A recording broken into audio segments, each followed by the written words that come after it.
And welcome back to Let's Play Mega Man 2 for the NES. Last time we finished off Woodman, Flashman, and Heatman, and this time we're taking on, in my opinion, the toughest stage in the game, Quickman stage. And if you've ever played Mega Man 2, you'll probably know why I consider it to be the hardest. But if not, Giant Lasers of Death. That's your basic synopsis of this level. Get that extra life because we'll definitely need as many lives as we can get because I will probably die a few times. The thing I don't like about this stage is you basically need to know where exactly to go in advance. For example, here you have all these lasers, and if you aren't positioned just right, you probably won't make it through that gap in time. You kind of have to know what's coming, and that's not good game design if you ask me. Like, I do enjoy this game, but I do find it a little bit too strict in this part. For example, if in the part coming up, if you just happen to fall in a bad spot, you cannot complete this. You may have to jump a few times because there are ledges in this dark corridor.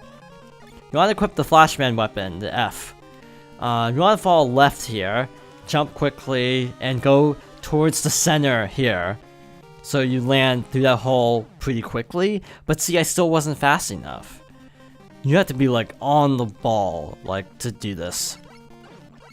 You have to be really on the ball, and that's why I don't like Quickman stage. That's my least favorite stage, because of it. And I get that this is just kind of a problem with this era of gaming, but that doesn't mean I have to like the stage any better. Because it is, to me, it sort of feels like rote memorization. More so than actual legit skill. Also, you can freeze the lasers at any time, but you kind of want to wait on it. You don't want to do it straight away, and also that power-up doesn't really help because it's continually draining. So it's like, if you pick it up, you're gonna waste frames. Pick up the life because I can. And this part, I think I might be oh, I actually made it. Cool. I don't think I'm getting out of this one. Oh, wow, I actually did. Okay. Okay, Metal Blade, I think works? No. So what works on these guys? I'm trying to remember. Bubble Lead? Is that what was super effective? Nope. Okay. Leaf Shield, no. Air Shooter. Air Shooter is apparently really good on these guys. Okay, good to know. And I ended up losing a lot of health in the process. Great. Quickman's weapon is actually, in my opinion, one of the more bland weapons, because it's just a boomerang. I should get the heck out of here. Save as much HP as possible.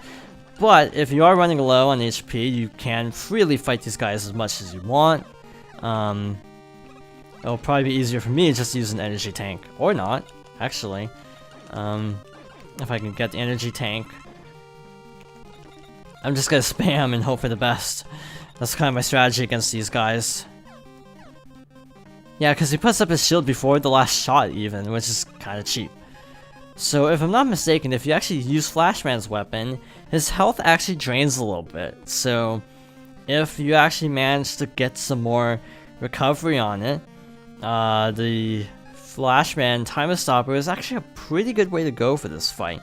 Unfortunately, we don't have that, so I think the Air Shooter is good because he jumps around a lot. Mid-air target, it makes sense to me that this would actually work pretty well. This fight kinda sucks, not gonna lie. Mega Buster also works really good in this fight, I'd say. But the problem is just landing a hit, really. Oh shoot, I'm using the E-Tank just so because I have no weapon energy, pretty much. And good old-fashioned Mega Buster, just tank it, and we won. I think I actually did need to use it, so it wasn't a waste, because I did actually need to take more than one more hit. So we did not waste an energy tank, it was not used in vain. What is terrible is like when you use a health item in an RPG that restores like 50 HP, and you only have like 5 HP, but you only take like 2 HP next turn. That's what really bugs me, because you just wasted the item. No ifs, ands, or buts. You wasted it. Crash Man stage, I think, is actually one of the most iconic visually. Like, when I think Mega Man 2, I actually think Crash Man stage, in a lot of ways. You'll see eventually that's not necessarily all in a positive way. We'll get into that a little bit later. The ugly part of the stage. But this part's pretty manageable. The problem is just getting knocked off ladders and having to re-climb up. These little hard hat guys are kind of staples of the series, and to be honest, they're some of the most annoying enemies. Like, despite being so iconic, you'd think that you could make a Goomba comparison, but that comparison does not work because they are way worse than Goombas could even dream to be. You can actually do some cheese here if you have the one item, because you can just create platforms. So I'm not going to do this because there's actually a part where it's better to save your platforms for. Yeah, that is an option if you so desire. Actually, speaking of which, this is the screen I was talking about. If you create a platform, I think around here, yeah, you can actually skip quite a bit of that. And I think the same goes for here too. If you like time it just right, you can actually skip a fair amount of this track. These guys are actually really annoying. Take you out, and actually just more spawns, so you might not actually want to do that, really. I damage boosted back onto the platform, essentially, to try to save frames and time, and it saved a little bit of time, just not as much as I would have liked. Shoot you. And climb up this ladder. We're getting close to the boss, but to me, this is actually one of the most elaborate paths to a boss. This is actually really cool. Like, it's really well designed level, but it's also very difficult. This guy, what I usually do is do this and jump back so I don't get knocked back down. Because if you actually get knocked back down, you have to climb back up, the enemy will still be there. So to me, that's more efficient. Now, I think I actually went the wrong way, if I'm not mistaken. And here, you actually want the metal blade, because you can actually throw it diagonally. Like that. You can throw it up or diagonally, so it actually is the best choice. On my first playthrough, I didn't actually know that.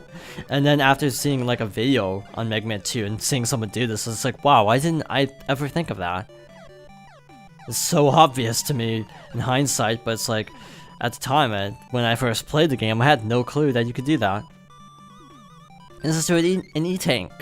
And you can actually, if you do go this route and have the level 1 platform, you can actually just do this. And you can also use the platform to get up here, where you can actually get a life, if I'm not mistaken. There we go. New life. And I almost ran straight into him because I was looking down at my monitor, so that would have been bad. Now, who are we fighting? Crash Man? I don't remember what's actually good against him, so give me a moment. Apparently the air shooter. So, let's try it. Worth a shot, really. Okay. Crash Man! His weapon is really good, but it's also kind of useless. Oh, that's a lot of damage. Maybe I should have fought him legit, actually. Maybe I should have fought him legit and not used the, whatchamacallit, the air shooter. Because that was kind of pathetic. That was not a good boss fight. Got equipped with Crash Bomber. Okay. This opens up the last 4 stages. Knocked Wily with that little eyebrow wiggle for some reason, and then he flies off. Bye. Now, if you've ever played Smash Bros, not true, if you've played the recent Smash Bros, you will recognize this as Wily's Castle. And if I'm not mistaken, I say that a lot, if I'm not mistaken, if I recall correctly, mixing it up, that exterior castle design is actually the one used in Smash Bros. This song is also used in Smash Bros, and is actually considered one of the most iconic songs out of the entire franchise. Not even, oh hey, cool, this is a good song in this game. No, it's like considered one of the best games in the franchise. Yeah, I actually really like this song. Super popular. But yeah, it's definitely one of my favorites of Mega Man songs, but I'm not sure if it would be my favorite. Just because it's kind of like overdone. Like when you see like people do covers of video game songs, this song almost always comes up. Just because of how good it is, and I don't argue that it's not a good song. It's just like there are a lot of Mega Man songs that deserve just as much praise. Bubble Lead is good against those little guys on the ground. Get an extra life for good measure, and botcha jump. Okay. Try this again. You can also ride straight up, but I don't know how. Oh boy. There we go. What was that, third try? So that wasn't bad. This guy, what I usually do is run up here, grab the ladder, and then just drop down. Oh shoot. You can actually jump over those in the rhythm. Cool. I never realized that. I did it bad. I should have swapped and then picked it up. And I don't think I can actually respawn it? No. That's not a big deal though. Really. In the grand scheme of things, that's not a big deal.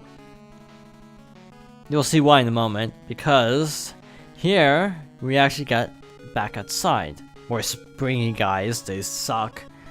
And when you climb this ladder, you'll realize there's a lot of room here. Now, first instinct might be to climb up and then use it. No, you actually, from my experiences, you have to actually use it from the side of the ladder. So you have enough movement, like horizontal and vertical movement, to be able to get up there. Maybe there's an easier way to do it. I don't know. That's just how I do it. Now, fair warning. This is my least favorite boss in the game. Because, no, that's not even true. There's a boss that's actually worse. But for different reasons. Like, to me, this is the like, legit hardest fight. But there's a boss that's actually annoying. So, it depends on if you rank annoying over difficulty. But this is difficult to me because, you notice how my sprite is flashing like crazy?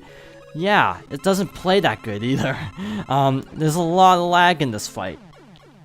And I just fell off. Okay. Good start. Good sign. And that pellet doesn't even respawn, which is also kind of adding insult to injury whenever you die here. Okay. To me, this is the hardest fight in all of Wily's Castle. Not the most annoying fight, but the hardest fight. Because, again, it's kind of hard to keep track of yourself when you're literally flashing bright colors. I'll actually be curious. I might actually test this and see what it actually looks like in 30 FPS. Because my theory is in 30 FPS you wouldn't even be able to see your sprite. Because it's flashing so rapidly, I don't even know if that would appear. Like, if you could even see Mega Man in 30 FPS.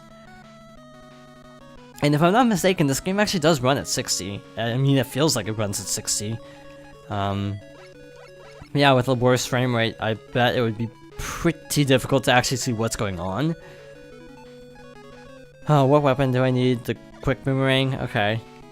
Yeah, I think the quick boomerang is actually the only thing that works on him. If I'm not remembering wrong. Yeah, to me, getting to the fight's not even that bad. It's actually fighting him that's the problem. Also, if you touch him, he instantly kills you. So keep moving. Unless there are no blocks left. Oh, shoot. That was really, really too close. Yeah, like that. He just barely nudged me and I died instantly. Note self, stand on the side of the platform. Good to know. Now, I did this fight yesterday in a practice run. I did pretty quickly, actually. It took me like 5 tries. Unfortunately, I have 4 lives. Did I say unfortunately? I meant fortunately I have 4 lives. But again, the bad part is just that you have to do this ascent every time. And then chase it every time. Yeah, we're still gonna be under time. Oh, shoot. We're still gonna be under time. By time, I mean 20 minutes. I keep forgetting that A is release ladder, not jump. I'm thinking Mario physics here. So you gotta actually climb up and do this. Once that platform disappears, again, you have sprite limitations, so only 3 platforms at a time. And we're good to go. Also, you might be thinking Rush Jet, or whatever it's called in this game. No, that's bad, because you move at a set speed, and I think the dragon's scrolling is actually slower than what the jet would do. So you'd probably hit the edge of the screen and fall. So not a good idea. Okay, let's try this one more time. Okay. Da-di-da, la-di-da. But yeah, stopping is the problem in this fight because of just losing momentum, really. It's hard to, like, keep track of your momentum, really. Okay. Okay, there we go. And see, like, once you get that rhythm going, this fight's actually not that bad, even. Okay. Well, how many times was that? 3 times? To me, that's not bad. That's actually a good Wily one to die 3 times. I know it's not good by most people's standards, but I have low standards when it comes to this game.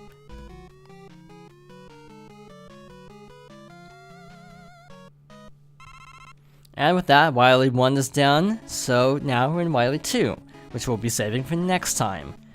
Thank you for watching, and I hope you join me next time for more Mega Man 2.